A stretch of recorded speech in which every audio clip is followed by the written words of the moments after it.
কি গো ললিতা দি, ভালো আছো তো? হ্যাঁ দিদি, ভালো ভালো। তুমি ভালো তো? রাস্তায় আসার সময় দেখলাম তোমার মেয়েকে একটা ছেলের সাথে লুটুর পুটুর করতে। ভাবলাম তোমাদের বাড়ির পাশ দিয়ে যাচ্ছি, তাই তোমাকে একবার বলে যাই।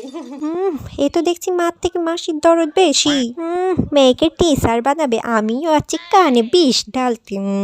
আরে দিদি, ওদের মধ্যে তেমন কিছু নেই। ওরা দুজন দুজনের খুব ভালো বন্ধু, একসাথে কোচিং এ ওই পড়াশোনা করে।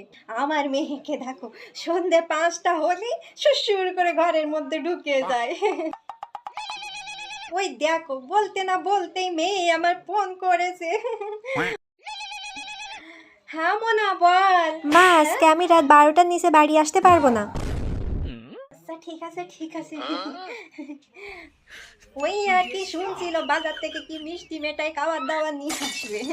শোনো রিনাদি, লোকের মেয়ের পেছনে সিসিটিভি না হয়ে নিজের চরকায় তেল দাও।